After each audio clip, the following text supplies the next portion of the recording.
Hello everybody and welcome back to Red Eagle Politics. Make sure you like this video down below and subscribe to the channel if you are new.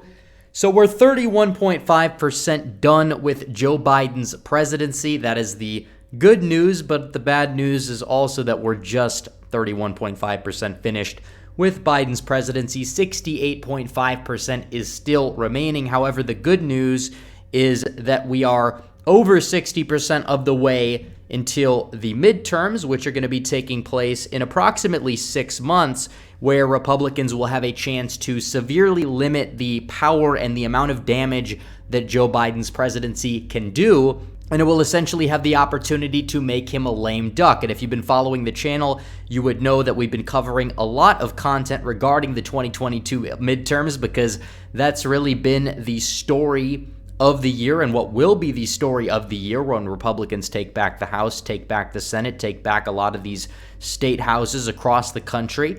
And we have to do it with the right people as well. And we're going to cover the RINOs in this video too. But Democrats are already sort of conceding defeat. We've talked a little bit about Democrat retirements in the past, but their retirements have just hit a 30-year high. That was back in February, and it's only gotten worse since then. And you're seeing a record amount of Democrats retiring, a ridiculous amount, and it is insane. And Republicans are retiring too in decent numbers, and all of those Republicans that are retiring, they're all RINOs. They need to go, or in some cases, they're seeking another office. So we will go into all of this in detail in this video, but I have to tell you guys about redeaglepatriots.com. If you want all the exclusive videos, because there's a lot of videos that I make that I don't post here and I post on my website. If you don't want to miss them, you can get them all for 16 cents a day at redeaglepatriots.com. You get access to the videos, access to all of the articles, access to the Discord server to interact with a like-minded community of over 200 people. So make sure you do so. The link will be in the pinned comment, as well as the link for Red Eagle merch. If you guys don't know yet, we have a merch store. We have great designs. Celebrate the Red Wave with this Red Wave 2022 t-shirt. Fire designs. We have stickers. You could use them as laptop stickers, decals. You could put them on your truck if you want to. We have tank tops. We have coffee mugs. We have everything. All these great designs and more. And I really like the merch a lot. The people that have it so far tend to like it as well. And you can find that at shop.redeaglepolitics.com. So here we go. Let's look at the fact that we have 23 Democrats that are retiring. Technically 8 more that are seeking another office. So you're having 31 Democrats leave the House, many of which are just retiring, but 31 Democrats that are vacating their seats, which really says something, especially because historically Democrats are not the ones that typically retire that much. Like even in 2014, you saw 15. In 2010, you only saw 14, because usually you see retirements increase in wave years historically, because a lot of people either are going to be afraid of losing their seat, or they just don't want to govern in the minority and they're getting old, or they retire for personal reasons. But usually the retirements are much larger during wave years because of the fact that people are afraid of losing their seats, or they, like I said, just don't want to govern in the minority because it's not fun to. It's just not.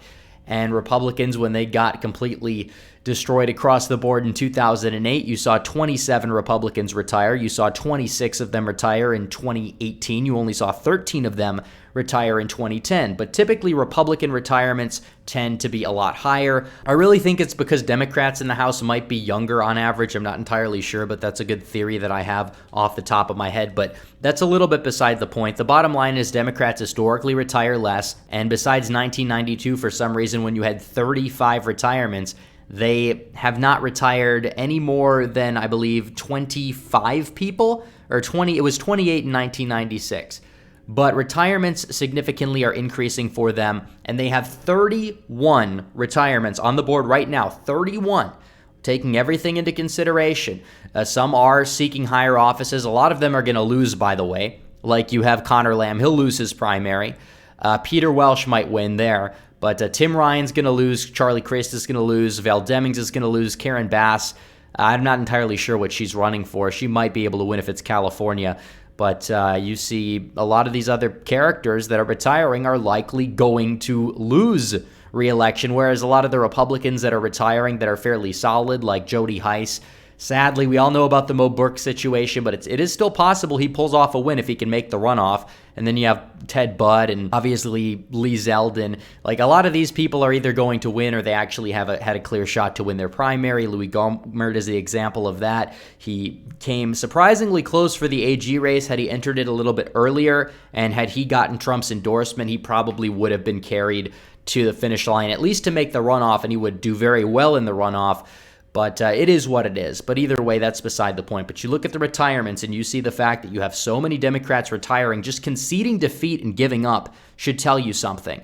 Because Republicans, like I said, they usually retire more on average than Democrats. 26 of them went down in 2018 voluntarily. They just gave up and retired. Democrats are out doing that already. And that says something, because 2018 was what, a D+8, D+9 year? I mean, you could be in store for that. There were some polls that came out today that have Republicans up in the generic ballot, I believe, by like 9 or 12. It just increases. And these polls were actually fairly accurate in the swing states of 2016 and 2020.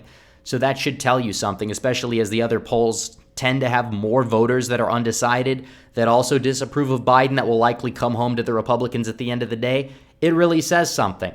But that's beside the point. You look at this and you see all these people. A lot of them are in swing districts and they're just retiring, especially Ron Kind in Wisconsin, G.K. Butterfield in North Carolina, Stephanie Murphy in Florida. A lot of people that likely would have lost their seats, and it's embarrassing to lose, and you don't want to lose.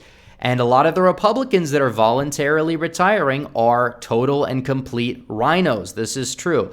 Devin Nunes, I wouldn't call him a RINO, but he left for personal business reasons. Adam Kinzinger, we know he's a RINO, big RINO there. Fred Upton, disgrace, disaster, dead on arrival in any primary. That's why he retired. You have John Katko in the 24th. You have Anthony Gonzalez in the 16th. A lot of the members of the impeachment 10 fit under this designation here. And Van Taylor is disgraceful as well. We understood what he did. I believe he was having an affair with an ISIS bride. And then you have the guy up in Nebraska. He was going to be primaried out, and then he retired because he had a lot of corruption scandals. So you have the RINOs, the establishmentarian old guard. They just don't have a place in the party anymore. And they can't answer to the voters anymore. And they are retiring. And it would have been good to get a lot more of them to retire, but we're just going to have to deal with them head-to-head on these primaries and take them out there. Because that's what it comes down to. This is not their party anymore. This is a Trump party. This is becoming an authentically conservative party. Yes, there's a long way to go. We haven't won the war, but we are winning the battles, and the battle victories tend to add up. And you're seeing this, and a lot of these RINOs are dropping out voluntarily, or they're going to lose in the primaries. And I feel like if a lot of these characters in here, again, not all of these people that are retiring are RINOs, but a good half of them or more are, a lot of these people, if they decided to actually just stick it out and go into their primary, they would get embarrassed. Look at Liz Cheney. It's going to happen to her. So we probably would be able to say, hey, primarying out these individuals is a lot easier than you'd think. But a lot of people just voluntarily tend to retire just to avoid embarrassment. And that's how it works in a lot of these primaries. But either way, you're looking at the fact that you're seeing record retirements on the Democrat side, and the retirements that you do see on the right are people who probably would lose their primaries probably around 60% of the time, at least those who are not running for higher office, because you'll see a lot of that, obviously. During a midterm wave, you'll see people in your own party decide not to retire from the House, but maybe they don't retire from politics and they actually just run for Senate or run for governor or run for some other office that they potentially believe that they're able to win. And that's typically how it works. But either way, this is a massive victory, especially, like I said, because Democrats historically retire less. Now they're retiring at record numbers for anybody. I mean, you'd have to go back to 1992 for the Democrats. I don't know exactly what happened that year in terms of retirements. Republicans didn't even fully take back the House, I believe. But I think they got 10 seats, which really isn't enough to explain it, but that could easily be chalked up to be a fluke. As a result, we understand that this is no fluke. They know they're in for big losses. They're bracing for impact, and they're just sitting it out voluntarily. So 31 retirements for the Democrats, just 18 for the Republicans, and I believe you could say 10 of those are RINOs or something like that. That's good news for Republicans overall. So Anyways, guys, thanks for watching this video. Please like this video down below, comment down below, subscribe to the channel, hit the bell for notifications so you never miss another video. Follow me on social media. The links are all in the description down below. Join the website and buy the merch. The links are in the pinned comment. As always, guys, thanks for watching. Red Eagle out.